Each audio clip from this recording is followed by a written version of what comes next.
Andrea Rodriguez, and the episode I chose is the Waldo moment. My analysis is the following. During the last years, our political representatives, particularly from the Latin American countries, have had a big misunderstanding of their duty as the authorities of a country.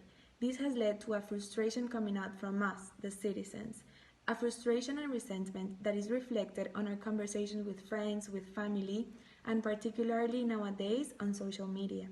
I believe that there are two main causes for this situation. The first cause is that society has a great misunderstanding about what our representatives should do, can do, and can't do. We think that the government can solve everything that is going on in our countries, but that's not right. And second, our political representatives create expectations that help them win their campaign and at the end lead to disappointment. As we know, Black Mirror is always interested in this digital concept, in this case presenting this virtual bear called Waldo that so many people feel identified with because it transmits in an exaggerated manner the frustration and in this case the hate that society has towards their future representatives, turning this digital figure of Waldo into almost a real figure that society follows. Why? Because there is nothing better.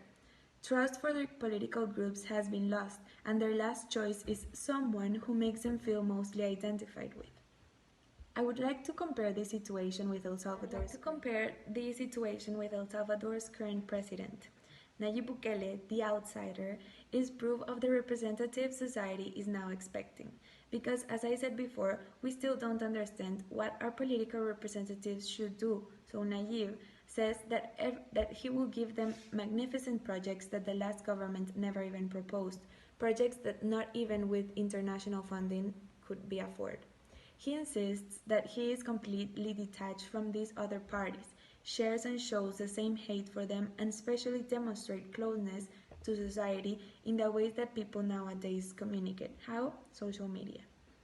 Giving them the circus and drama society expects to have. How can we prevent this frustration and resentment? For now, I can only propose that we need to have a stronger education on politics, meaning creating a political culture that understands better what our governments have to do. Schools, universities, and especially home are places where we must change the message.